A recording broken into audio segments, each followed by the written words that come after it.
Sun Tzu is the reputed author of The Art of War, Ping Fa, which some consider to be the best single book ever written on the subject. Of Sun Wu himself, Tzu is an honorific particle, meaning master. Little is known beyond his birth in the state of Qi and service to King Holu of Wu. He was a military specialist active during the turbulent late Chu dynasty. Recent excavations of ancient manuscripts of Sun Tzu in China have confirmed the great antiquity of the text attributed to him. Long studied in Asia, Sun Tzu's work became known in the West only in the late 18th century and was not properly translated until the 20th. Sun Tzu's approach to warfare, unlike that of Western authors, does not put force at the center. Indeed, the Chinese character Li, force, occurs only 9 times in the text's 13 chapters. This reflects the conditions of warfare in China at the time. Force was then in fact of limited utility, as well as Sun Tzu's conviction that victory and defeat are fundamentally psychological states. He sees war,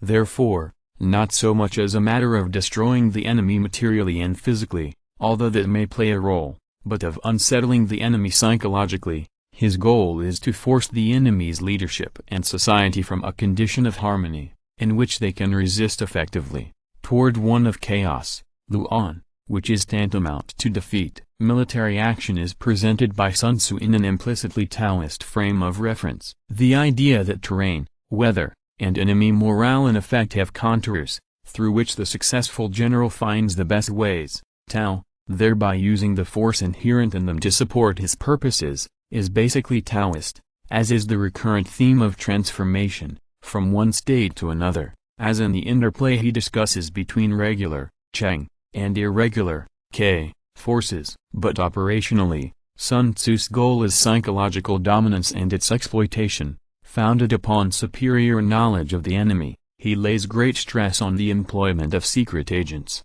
and Kuyi Tao, variously translated as a deception or unconventional means. Thus Sun Tzu commends operations that will harm enemy morale, splitting alliances, evading battle, attacking by surprise. He condemns those that may undermine one's own society, such as the attrition that might result from besieging a walled city. Some operations may be almost purely psychological in their purpose, such as setting fires, which Sun Tzu discusses in effect as terror weapon. The height of military skill is to turn opposing plans to one's own uses by attacking the enemy's strategy, as the Germans did against the French in 1940, which at its best yields victory without fighting. Sun Tzu, however, does not propose that combat can be eliminated. Rather, he is mindful of the tremendous risks attendant on any resort to force, especially bankruptcy and the social disintegration of the politically weak Chinese states of his time. So he urges that force not be squandered,